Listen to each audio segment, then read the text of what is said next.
Hi friends, welcome back to my YouTube channel. ಎಲ್ಲರೂ ಹೇಗಿದ್ದೀರಾ friends? ಇವತ್ತು ನಾನು ನೋಡಿ ಮಾವಿನ ಹಣ್ಣು ಇಟ್ಕೊಂಡಿದ್ದೇನೆ. ಇದರಲ್ಲಿ ನಮ್ಮ ಉಡುಪಿ ಮಂಗಳೂರು ಕರಾವಳಿ ಸೈಡಲ್ಲಿ ಮಾಡೋಂಥ ಮಾವಿನ ಹಣ್ಣು ರಸಾಯನ ಮಾಡ್ತಾ ಇದ್ದೇನೆ. ಇದು ತುಂಬ ಫೇಮಸ್ ಈ ಕಡೆ. ನೀವು ಏಪ್ರಿಲ್ ಮೇಲಿ ಯಾವುದೇ ಫಂಕ್ಷನಿಗೆ ಬಂದರು, ಮಾವಿನ ಹಣ್ಣು ಸೀಸನಲ್ಲಿ ಬಂದರೆ ಮಾವಿನ ಹಣ್ಣಿನ ರಸಾಯನ ಖಂಡಿತ ಇದ್ದೇ ಇರುತ್ತೆ. ಅಷ್ಟು ಫೇಮಸ್ ನಮಗೆ ಈ ಕಡೆ ಮಾವಿನ ಹಣ್ಣು ರಸಾಯನ ಅಂದರೆ. ನಾನು 4 ಮಾವಿನ ಹಣ್ಣು ತಗೊಂಡಿದ್ದೇನೆ. ನೋಡಿದ್ದು ಅದಕ್ಕೊಂದು ಸ್ವಲ್ಪ ಬೆಲ್ಲ ಬೇಕು. 1 ಕಪ್ ಅಷ್ಟು ಬೆಲ್ಲ ತಗೊಂಡಿದ್ದೇನೆ. ಮತ್ತು ಇದೇನಂದರೆ ತೆಂಗಿನಕಾಯಿ, ಇದು ನಾರ್ಮಲ್ ಹಾಲು ಹಾಕಿ ಮಾಡೋದಲ್ಲ. ಇದು ನಾವು ತೆಂಗಿನಕಾಯಿ ಹಾಲು ಹಾಕಿ ಮಾಡ್ತೇವೆ. ನೋಡಿ, ಇದು ತೆಂಗಿನಕಾಯಿ ತಗೊಂಡಿದ್ದೇನೆ. 1 ತೆಂಗಿನಕಾಯಿ ತಗೊಂಡಿದ್ದೇನೆ. ಇದು ಅದರಲ್ಲಿ ಸ್ವಲ್ಪ ತುರಿ ತೆಗೆದಿದ್ದೇನೆ. ಇದನ್ನು ಇವಾಗ ಹಾಲು ತೆಗಿಬೇಕು ನಾವು. ಇದು ತುಂಬ ಚೆನ್ನಾಗಿರುತ್ತೆ, ತುಂಬ ಫೇಮಸ್ ಕೂಡ ನಮ್ಮದು ಉಡುಪಿ ಮಂಗಳೂರು ಸೈಡಲ್ಲಿ ಮಾವಿನ ಹಣ್ಣಿನ ರಸಾಯನ ಅಂದರೆ ತುಂಬ ಇಷ್ಟ. ಸುಮಾರು ಜನಕ್ಕೆ ಗೊತ್ತಿರ್ಬೋದು. ಈ ಕಡೆ ಬಂದರೆ ದೇವಸ್ಥಾನದಲ್ಲಿ ಎಲ್ಲ ಕಡೆ ಇರುತ್ತೆ. ಯಾವುದೇ ಫಂಕ್ಷನ್ ಆದರೂ ಮಾವಿನ ಹಣ್ಣಿನ ರಸಾಯನ ಇರಲೇಬೇಕು. ಬನ್ನಿ ಇವಾಗ ಹೇಗೆ ಮಾಡೋದು ತೋರಿಸ್ತೇನೆ. ಮೊದಲು ಮಾವಿನ ಹಣ್ಣನ್ನೆಲ್ಲ ನೀಟಾಗಿ ತೊಳೆದು ಇಟ್ಕೊಳ್ಬೇಕು. ಮತ್ತು ಇದರದ್ದು ಈಗ ಸಿಪ್ಪೆ ತೆಗೆದು ಈ ರೀತಿ ಸಿಪ್ಪೆ ತೆಕ್ಕೊಳ್ಬೇಕು.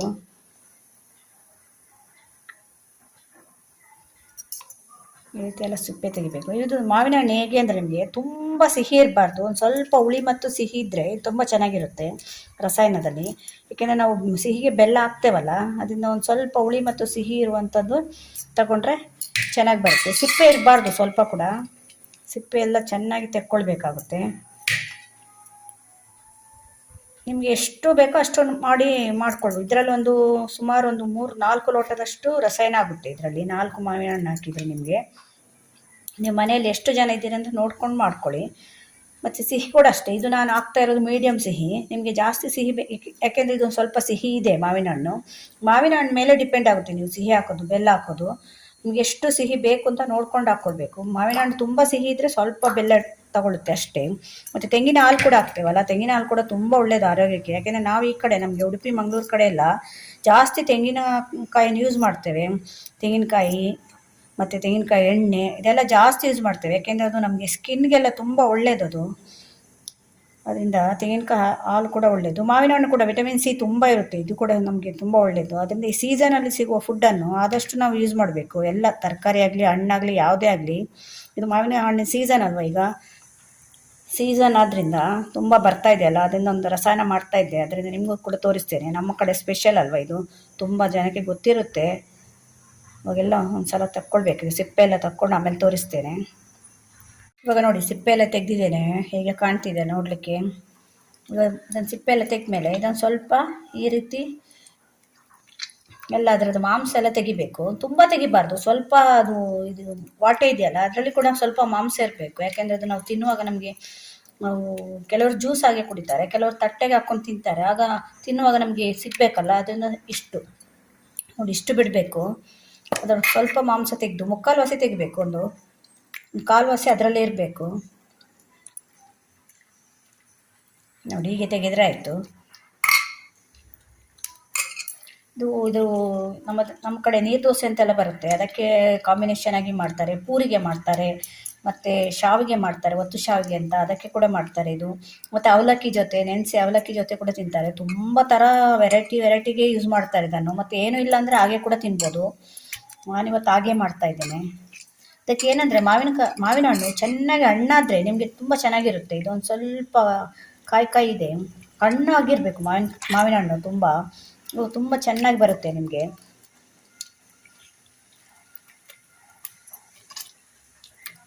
ನೋಡಿ ಎಲ್ಲ ಇಷ್ಟ ಚೆನ್ನಾಗಿ ಅದನ್ನು ಸ್ಮ್ಯಾಶ್ ಮಾಡ್ಕೊಳ್ಬೇಕು. ಹೀಗೆ ಕೈಯಲ್ಲೇ, ಆದಷ್ಟು ನೀವು ಕೈಯಲ್ಲೇ ಮಾಡ್ಕೊಳ್ಳಿ. ಕೈಯಲ್ಲಿ ಆಗಲಿಲ್ಲ ಅಂದರೆ ಒಂದು ಜಾಸ್ತಿ ಪೀಸ್ ಇದ್ದರೆ, ಹಣ್ಣಾಗಿದ್ದರೆ ಏನಿಲ್ಲ, ಬೇಗ ಆಗೋಗುತ್ತೆ. ಈ ರೀತಿ ಮಾಡಿಕೊಂಡ್ರೆ ನೀವು ಸ್ವಲ್ಪ ಕಾಯಿ ಇದ್ರೆ ಏನು ಮಾಡಿ ಅಂದರೆ 1 ರೌಂಡ್ ಮಿಕ್ಸಿಯಲ್ಲಿ ಹಾಕ್ಕೊಳ್ಳಿ, ಸಣ್ಣ ಆಗುತ್ತದು. ತುಂಬ ನೈಸಾಗಿ ಕೂಡ ಮಾಡ್ಕೊಳ್ಬೇಡಿ. ಒಂದು ಸ್ವಲ್ಪ ಸಿಗಬೇಕದು. ಇದು ತುಂಬ ಜ್ಯೂಸ್ ಕೂಡ ಅಲ್ಲ, ಅದು ಸ್ವಲ್ಪ ಈ ರೀತಿ ಸ್ವಲ್ಪ ಇರಲೇಬೇಕು. ಯಾಕೆಂದರೆ ಇದು ನಾವು ತಟ್ಟೆಗೆ ಹಾಕ್ಕೊಂಡು ತಿಂತೇವೆ. ಇದು ಜ್ಯೂಸ್ ಥರ ಕುಡಿಯೋದಲ್ಲ. ರಸಾಯನ ಅಂದರೆ ನಮಗೆ ಎಲೆಗೆಲ್ಲ ಬಡಿಸ್ತಾರೆ ಊಟದಲ್ಲಿ. ನೀವು ಫಂಕ್ಷನ್ಗೆ ಈ ಕಡೆ ಬಂದಿದ್ದವರಿಗೆ ಗೊತ್ತಿರುತ್ತೆ. ಮಜ್ಜಿಗೆ ಬರೋ ಮೊದಲು ನಮಗೆ ರಸಾಯನ ಕಂಪಲ್ಸರಿಯಾಗಿ ಬರುತ್ತೆ ಈ ಸೀಸನಲ್ಲಿ. ನೀವು ಯಾವುದೇ ಫಂಕ್ಷನ್ಗೆ ಹೋದರೂ ಇದು ರಸಾಯನ ಇದ್ದೇ ಇರುತ್ತೆ. ನೋಡಿ ಈ ರೀತಿ ಮಾಡ್ಕೊಂಡಲ್ಲ. ಇವಾಗ ನೀವು ಈ ಸಿಪ್ಪೆ ಇದೆಯಲ್ಲ, ಈ ಸಿಪ್ಪೆನ ಬಿಸಾಡಬೇಡಿ. ನೋಡಿ ಸಿಪ್ಪೆಯಲ್ಲೆಲ್ಲ ತುಂಬ ಇರುತ್ತೆ ಮಾಂಸ ಅದರದ್ದು. ಇವಾಗ ಸ್ವಲ್ಪ ಇದಕ್ಕೆ ನೀರಾಕಿ ಈ ರೀತಿ ಚೆನ್ನಾಗಿ ಇಚ್ಚಿಕೊಳ್ಬೇಕು. ಅದರದ್ದು ಮಾಂಸ ಎಲ್ಲ ಉಳಿದಿರುತ್ತಲ್ಲ ಅದೆಲ್ಲ ಅದಕ್ಕೆ ಬರುತ್ತೆ. ಒಂದು 2 ಸಲ ಮಾಡ್ಕೊಳ್ಳಿ, ಯಾಕೆಂದರೆ ಇದಕ್ಕೆ ನಾವು ನೀರು ಹಾಕಬೇಕು ಸ್ವಲ್ಪ. ಆ ನೀರು ಬದಲು ಇದನ್ನೇ ಹಾಕಿದರೆ ಆಯಿತು.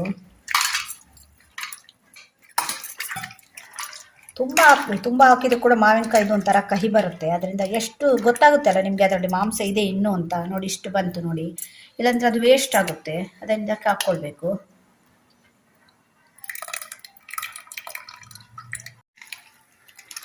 ನೋಡಿ ಈ ರೀತಿ ಒಂದು 2ರಿಂದ 3 ಸಲ ಅದರದ್ದೆಲ್ಲ ತಗೊಂಡ್ರೆ ನಾವು ನೀರು ಹಾಕೋ ಬದಲು ಇದನ್ನೇ ಹಾಕಿದರೆ ಆಯಿತು. ಯಾಕೆಂದರೆ ಅದರಲ್ಲಿ ವೇಸ್ಟ್ ಆಗುತ್ತೆ, ಮಾಂಸ ಇರುತ್ತಲ್ಲ ನಾವು ಸಿಪ್ಪೆ ತೆಗೆಯುವಾಗ.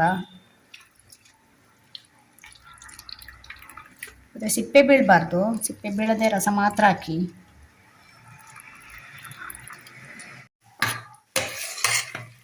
ನೋಡಿ ಹೀಗೆ ಆಗಿದೆ, ಎಷ್ಟು ಚೆಂದ ಕಾಣ್ತಾ ಇದೆ ನೋಡಿ. ರುಚಿ ಕೂಡ ಅಷ್ಟೇ ಚೆನ್ನಾಗಿರುತ್ತೆ. ಯಾರಿಗೆಲ್ಲ ಗೊತ್ತಿಲ್ಲ ಮಾವಿನ ಹಣ್ಣು ರಸಾಯನ ಅಂದರೆ ಕರಾವಳಿ ಸೈಡಲ್ಲಿ ಮಾಡೋದು, ಒಂದ್ಸಲ ಮನೇಲಿ ಟ್ರೈ ಮಾಡಿ ನೋಡಿ.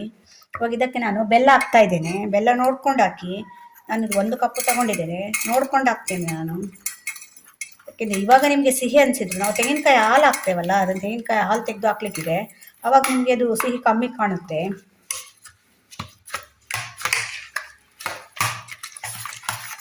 ಸ್ವಲ್ಪ ಹೀಗೆ ಮಿಕ್ಸ್ ಮಾಡಿಟ್ರೆ ನಾವು ತೆಂಗಿನಕಾಯಿ ಹಾಲು ತೆಗೆಯುವಷ್ಟರಲ್ಲಿ ಬೆಲ್ಲ ಎಲ್ಲ ಕರಗುತ್ತೆ. ಆದಷ್ಟು ನೀವು ಬೆಲ್ಲನ ಪುಡಿ ಮಾಡ್ಕೊಂಡೇ ಹಾಕಿ, ಯಾಕೆಂದರೆ ಇದನ್ನು ಕುದಿಸ್ಲಿಕ್ಕೆಲ್ಲ ಏನೂ ಇಲ್ಲ, ಹಸಿಯಾಗೇ ಇರುತ್ತೆ. ಇದಕ್ಕೆ ತೆಂಗಿನಕಾಯಿ ಹಾಲು ಹಾಕಿದರೆ ಆಯಿತು. ಅದರಿಂದ ನೀವು ಬೆಲ್ಲ ಆದಷ್ಟು ಪುಡಿ ಮಾಡಿಕೊಂಡೇ ಹಾಕಿ. ಈಗ ಮಿಕ್ಸ್ ಮಾಡುವಾಗ ಸ್ವಲ್ಪ ಕರಗುತ್ತೆ, ಒಂದು ಸ್ವಲ್ಪ ಗಟ್ಟಿ ಇದ್ದರೂ ಕೂಡ. ಇವಾಗ ಇದನ್ನು ಹಾಕಿಟ್ಟಿದ್ದೇನೆ, ಇನ್ನೊಂದು ಸ್ವಲ್ಪ ಬೆಲ್ಲ ಹಾಕ್ತೇನೆ. ಆಲ್ಮೋಸ್ಟ್ ಇದು ಬೇಕಾಗುತ್ತೆ, 1 ಕಪ್ ಬೇಕಾಗುತ್ತೆ ಇದಕ್ಕೆ. ಯಾಕೆಂದರೆ ಎಷ್ಟು ಹಾಕಿದರೂ ಮೀಡಿಯಮ್ ಸಿಹಿ ಬರುತ್ತೆ. ಇವಾಗ ಹಾಕಿಟ್ಟು ಇವಾಗ ತೆಂಗಿನಕಾಯಿ ಹಾಲು ತೆಗಿತೇನೆ.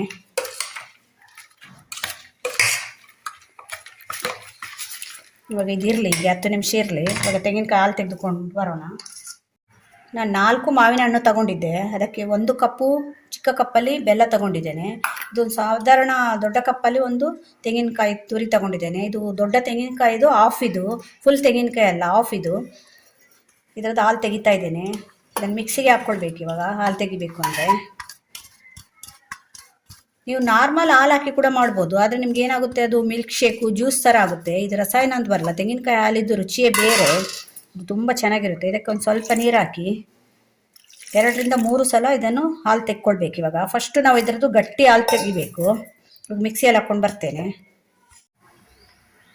ನೋಡಿ ಈಗ ರುಬ್ಕೊಂಡಿದ್ದೇನೆ. ಇವಾಗ ಇದರದ್ದು ಹಾಲು ತೆಕ್ಕೊಳ್ಬೇಕು. ಹೀಗೆ ಸೋಸೋದಿದ್ರೆ ಅದರಲ್ಲಿ ಹಾಕ್ಬೋದು, ಎಲ್ಲ ಹಾಲು ಹೋಗಲ್ಲ ಅದರಲ್ಲಿ ಸೋಸಿದ್ರು. ನೋಡಿ ಹೀಗೆ ಬರುತ್ತೆ ಹಾಲು. ಇದು ಫಸ್ಟ್ ಟೈಮ್ ನಾವು ತಗೊಳ್ಳೋದು ಗಟ್ಟಿ ಹಾಲು ಅಂತ ಹೇಳ್ತೇವೆ ಇದಕ್ಕೆ ನಾವು. ಇದು ಗಟ್ಟಿ ಇರುತ್ತೆ.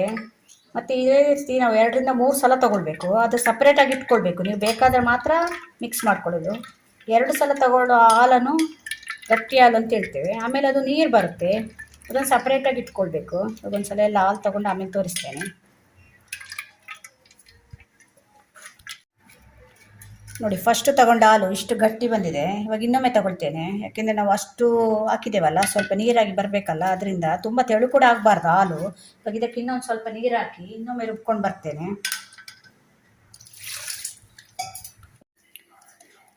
ನೋಡಿ ಇದು ಇನ್ನೊಮ್ಮೆ ರುಬ್ಕೊಂಡು ಬಂದಿದ್ದೇನೆ, ಇದಕ್ಕೆ ಹಾಕ್ತೇನೆ. ಈ ರೀತಿ 2 ಸಲ ನಾವು ತೆಗೆದುಕೊಂಡ ಹಾಲನ್ನು ಇದಕ್ಕೆ ಮಿಕ್ಸ್ ಮಾಡಬೇಕು ನಾವು ರಸಾಯನಕ್ಕೆ.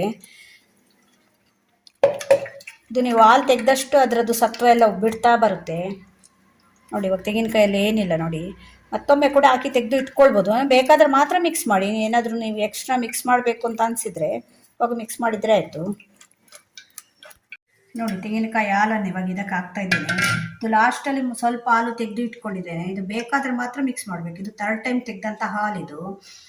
ಇದರದ್ದು ತೆಗೆದಂಥ ಇದೆಯಲ್ಲ ತೆಂಗಿನಕಾಯಿದು, ನೋಡಿ ಇಷ್ಟೇ ಉದ್ದಾಗ, ಎಷ್ಟು 1 ಕಪ್ ತೆಂಗಿನಕಾಯಿ ತಗೊಂಡಿದ್ದೆ ಅಲ್ಲ ನಾನು, ಇವಾಗ ಇಷ್ಟ ಆಗಿದೆ ನೋಡಿ. ಇದನ್ನು ಚೆನ್ನಾಗಿ ತೊಳೆದು ನೀವು ಗಿಡಕ್ಕೆ ಹಾಕ್ಕೊಳ್ಬೋದು, ಯಾಕೆಂದರೆ ಇದರಲ್ಲಿ ಸಿಹಿ ಅಂಶ ಇರುತ್ತೆ. ನೀವು ತೊಳೆಯದೆ ಹಾಗೆ ಹಾಕಿದರೆ ಇರುವೆ ಬರುವ ಚಾನ್ಸಸ್ ಇರುತ್ತೆ ಗಿಡಕ್ಕೆಲ್ಲ. ಅದರಿಂದ ಚೆನ್ನಾಗಿ ತೊಳೆದು ಹಾಕಿದರೆ ಚೆನ್ನಾಗಿ ಗಿಡ ಬೆಳೆಯುತ್ತೆ ಇದನ್ನು ಹಾಕಿದರೆ. ತೆಂಗಿನಕಾಯಿ ಹಾಲು ಇದಕ್ಕೆ ಮಿಕ್ಸ್ ಮಾಡ್ತೇನೆ. ಅದಕ್ಕಿಂತ ಮೊದಲು ಸ್ವಲ್ಪ ಏಲಕ್ಕಿ ಕುಟ್ಟಿ 2-3 ಏಲಕ್ಕಿ ಕುಟ್ಟಿ ಇಟ್ಕೊಂಡಿದ್ದೆ, ಅದನ್ನು ಕೂಡ ಹಾಕ್ತಾ ಇದ್ದೇನೆ ಪೌಡ್ರು.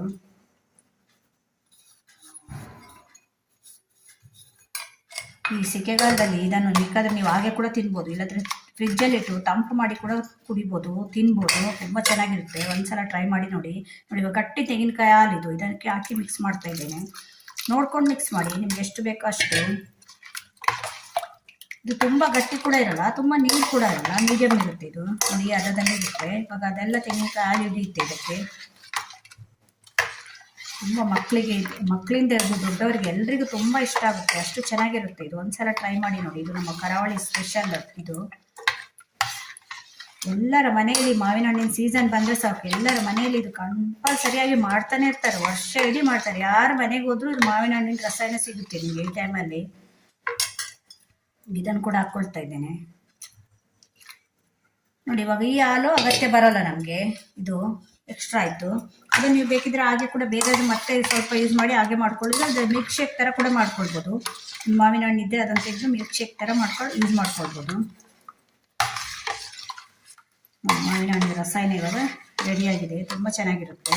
ಇವಾಗ ಬೇಕಂದ್ರೆ ನಾನು ಸ್ವಲ್ಪ ಮತ್ತೆ ರಸ ತೆಗೆದು ಇಟ್ಕೊಂಡಿದ್ದೆ, ಇದು ಇದಕ್ಕೆ ಅಗತ್ಯ ಬರಲ್ಲ. ಇವಾಗ ಅದಕ್ಕೆ ಮಿಕ್ಸ್ ಮಾಡಿ ನೀವು ಮಿಲ್ಕ್ ಶೇಕ್ ಥರ ಮಾಡ್ಬೋದು. ಅದನ್ನು ಯಾವುದನ್ನು ಕೂಡ ವೇಸ್ಟ್ ಮಾಡಬೇಡಿ, ಎಲ್ಲ ಚೆನ್ನಾಗಿ ತೆಗೆದು ರಸ ಎಲ್ಲ ತೆಗೆದು ಇಟ್ಕೊಂಡ್ರೆ ನಿಮಗೆ ಯೂಸ್ ಆಗುತ್ತೆ. ಮತ್ತೆ ಅದು ಇನ್ನೊಂದು ಮಾವಿನ ಹಣ್ಣು ಹಾಕಿ ಅದನ್ನು ಮಿಲ್ಕ್ ಶೇಕ್ ಮಾಡ್ಬೋದು. ಇವಾಗ ಹಾಕಿದ ಮೇಲೆ ಒಂದು ಚೆನ್ನಾಗಿ ಮಿಕ್ಸ್ ಆಗಬೇಕು. ಮತ್ತು ಇವಾಗ ನಿಮಗೆ ಮತ್ತೆ ನೀವು ಬೆಲ್ಲ ನೋಡ್ಕೊಳ್ಳಿ, ಸಿಹಿ ಬೇಕಾ ಅಂತ ನೋಡಿಕೊಂಡು ಹಾಕ್ಕೊಳ್ಬೇಕು. ನನ್ನ ಪ್ರಕಾರ ಇದಕ್ಕೆ ಇನ್ನೂ ಸ್ವಲ್ಪ ಸಿಹಿ ಹಿಡಿಯುತ್ತೆ, ಯಾಕೆ ನಾವು ಹಾಲು ಹಾಕಿದ ಮೇಲೆ ಸಿಹಿ ಕಟ್ ಮಾಡುತ್ತೆ ಅದು. ಇದರಿಂದ ಅಂದರೆ ಮತ್ತೊಂದು 2 ಸ್ಪೂನಷ್ಟು ಬೆಲ್ಲ ಹಾಕ್ತಾ ಇದ್ದೇನೆ. ಬೆಲ್ಲ ಕರಗಬೇಕು. ನೀವು ಫ್ರಿಜ್ಜಲ್ಲಿ ಇಡ್ತೀರಿದ್ರೆ ಬೆಲ್ಲ ಕರಗಿದ ಮೇಲೆ ಫ್ರಿಜ್ಜಲ್ಲಿ ಇಡಬೇಕು, ಅದಕ್ಕಿಂತ ಮೊದಲು ಇರ್ತದೆ. ಬೆಲ್ಲ ಕರಗಲ್ಲ ನಿಮಗೆ ತಣ್ಣಗಾದರೆ. ಒಂದ್ಸಲ ಚೆನ್ನಾಗಿ ಮಿಕ್ಸ್ ಮಾಡ್ಕೊಳ್ಳಿ. ಹೇಗೆ ಕಾಣ್ತಾ ಇದೆ, ಊಟ ಮಾಡ್ತಾ ಇದ್ದರೆ ಇದನ್ನು ಹಾಕ್ಕೊಂಡು ತಿಂತಾ ಇದ್ರೆ ಅಷ್ಟು ರುಚಿಯಾಗಿರುತ್ತೆ. ಮತ್ತೆ ಮತ್ತೆ ಮಾಡ್ಕೊಂಡು ತಿನ್ನಬೇಕು ಅನಿಸುತ್ತೆ ನೋಡಿ ಫ್ರೆಂಡ್ಸ್. ಎಷ್ಟು ಕಲರ್ಫುಲ್ ಆಗಿ ಕಾಣ್ತಾ ಇದೆ. ಮಾವಿನ ಹಣ್ಣಿನ ರಸಾಯನ ರೆಡಿ ಆಯಿತು. ತೆಂಗಿನಕಾಯಿ ಹಾಲು ಹಾಕಿ ಮಾಡಿದಂಥ ಮಾವಿನ ಹಣ್ಣಿನ ರಸಾಯನ ನೋಡಿ. ಬೆಲ್ಲ ಇನ್ನೂ ಕೂಡ ಕರಗಲಿಲ್ಲ, ಅಡಿಯಲ್ಲಿ ಬೆಲ್ಲ ಇದೆ. ಅದರಿಂದ ನಾನು ಹೇಳಿದ್ದು ನಿಮಗೆ ಚೆನ್ನಾಗಿ ಬೆಲ್ಲ ಕರಗಿಸ್ಕೊಳ್ಬೇಕಾಗುತ್ತೆ. ಈ ರೀತಿ ಇದು ತುಂಬ ಟೈಮ್ ತಗೊಳುತ್ತೆ ಬೆಲ್ಲ. ಆದಷ್ಟು ನೀವು ಅದರಿಂದ ಸಣ್ಣ ಮಾಡಿ ಹಾಕಿ ಬೆಲ್ಲನ. ಈಗ ಕಾಣ್ತಿದೆ ನೋಡಿ ಫ್ರೆಂಡ್ಸ್. ನಮ್ಮ ಉಡುಪಿ ಮಂಗಳೂರು ಕರಾವಳಿ ಸೈಡಲ್ಲಿ ಮಾಡುವಂಥ ಮಾವಿನ ಹಣ್ಣಿನ ರಸಾಯನ, ತೆಂಗಿನಕಾಯಿ ಹಾಲು ಹಾಕಿ ಮಾಡಿದಂಥ ಮಾವಿನ ಹಣ್ಣಿನ ರಸಾಯನ ರೆಡಿಯಾಗಿದೆ. ಒಂದ್ಸಲ ನೀವು ಮನೆಯಲ್ಲಿ ಟ್ರೈ ಮಾಡಿ ನೋಡಿ. ತುಂಬ ಈಸಿಯಾಗಿ ಮಾಡ್ಕೊಳ್ಬೋದು. ಏನು ಅಂದರೆ ಒಂದು ಪ್ರಾಸೆಸ್ ಏನು ಅಂದರೆ ನಿಮಗೆ ತೆಂಗಿನಕಾಯಿ ಹಾಲು ತೆಗಿಬೇಕು ಇದರಲ್ಲಿ, ಅದೇ ಒಂದು ಸ್ವಲ್ಪ ಪ್ರಾಸೆಸ್ ಇಲ್ಲ. ಅದಿದ್ರೆ ಏನಿಲ್ಲ, ತುಂಬ ಈಸಿಯಾಗಿ ಮಾಡ್ಕೊಳ್ಬೋದು. ಒಂದ್ಸಲ ಮನೆಯಲ್ಲಿ ಟ್ರೈ ಮಾಡಿ ನೋಡಿ. ಹೇಗಿತ್ತು ಅಂತ ನನಗೆ ಕಮೆಂಟಲ್ಲಿ ಹೇಳಿ. ವಿಡಿಯೋ ನಿಮ್ಗೆ ಇಷ್ಟ ಆದರೆ ನನ್ನ ಚಾನಲ್ನ ಸಬ್ಸ್ಕ್ರೈಬ್ ಮಾಡ್ಕೊಂಡು ನೋಡಿ. ಮತ್ತೆ ಹೊಸ ವಿಡಿಯೋ ತಗೊಂಡು ಮತ್ತೆ ಬರ್ತೇನೆ. Bye friends.